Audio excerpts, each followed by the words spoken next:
We now look at combining capacitors, which can be done in either a series or a parallel, or it could be a combination. So combining capacitors and see what happens to the resultant capacitance. So the first thing we do here is we look at some symbols, because we don't want to draw plates, we'll need to use symbols. And the symbols that we will use are that this is a wire, and this thing with two equal length lines becomes a capacitor. And if we have a line with a large and a small line, this becomes a battery, and the long side is always positive and the short side is negative. We don't need to write these, but that is how they are always done. And then we have a switch, which is like this. So this is a switch, which is an open switch in this case, which means it's in the off state, so the current will not flow. And then if we have the switch, which is touching here, so that becomes a closed switch, which means in the on state, so the current will now flow through it. So with this, with these symbols, we draw a circuit which has capacitors in parallel with each other. So let's say that we will take a capacitor and we take another capacitor, and their values will be C1 and C2, and we join the two together on the left side and join the two together on the right side. So the left plate is connected to the left plate and the right to the right. And then we connect this to a battery. We can have a switch, and it's like this. So that's a delta V. Now we want to replace this circuit with what we call the C equivalent capacitance, so that these two have the same effect as this one capacitor. That's called the equivalent capacitor. So what is the value of this equivalent capacitor that can replace both of these, or both of these can replace this one? So here we note that once the switch is connected, the delta V across the battery, which is across these 2 points, is the same as across these 2 points, which is the same across these 2 points, because this point is connected with the wire to the positive of the battery. So the delta V across C1 and the delta V across C2 will be the same,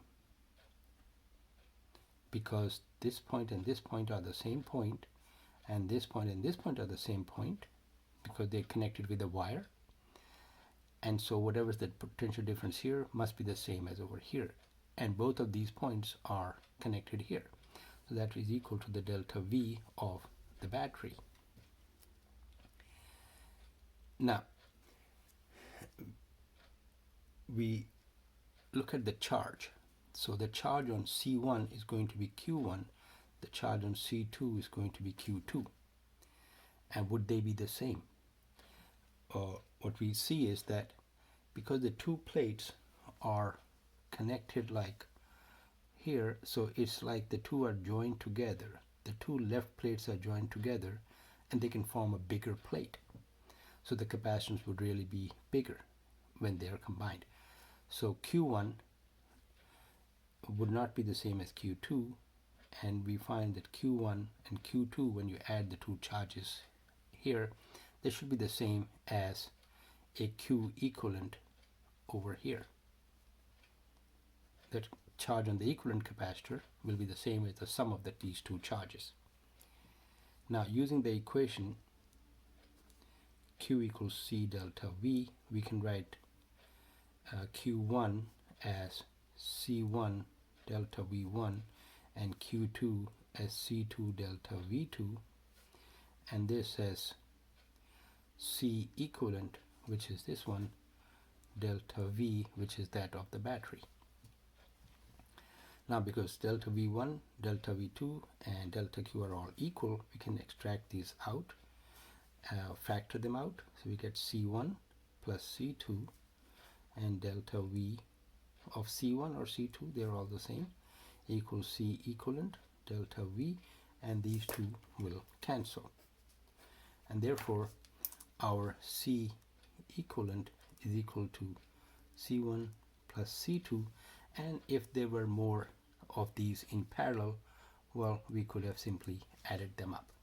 That becomes the equation for the sum of capacitors in parallel. Now let's see what happens if we have capacitors in series.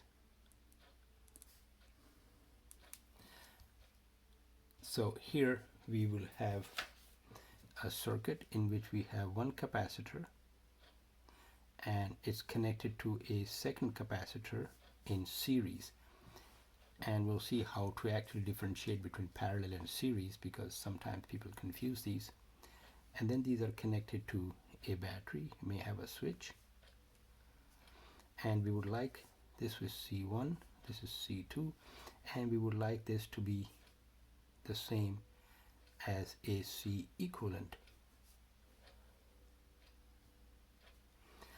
So what would be the C equivalent or equivalent capacitance that can replace these two?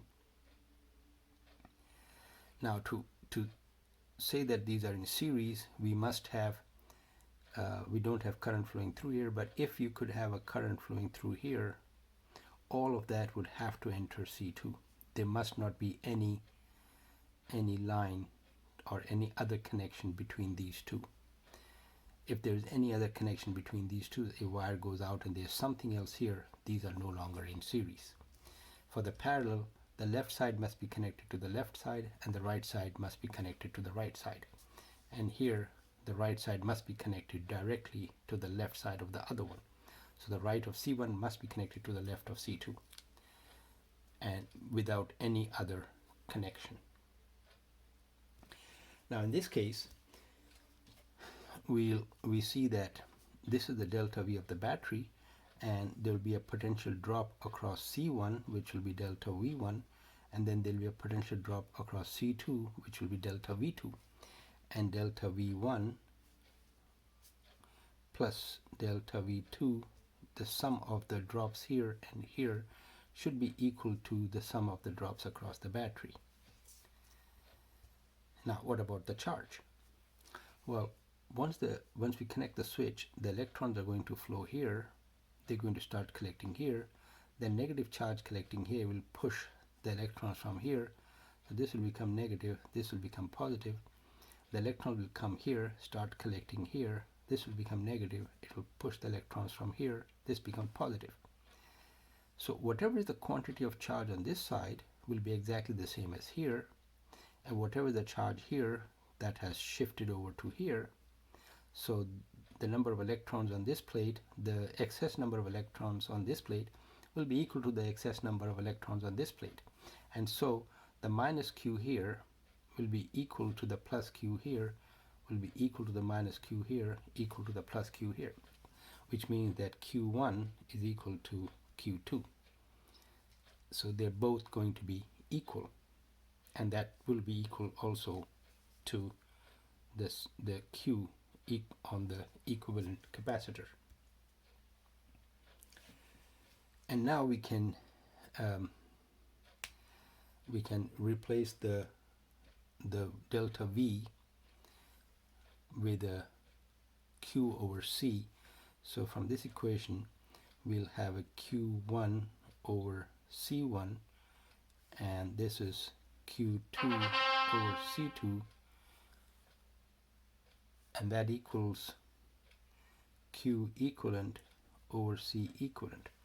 And because Q1 equals Q2 equals Q equivalent, we can factor out the Q1 and Q2, cancel it out from here, and this will yield 1 over C1 over 1 over C2 equals 1 over C equivalent.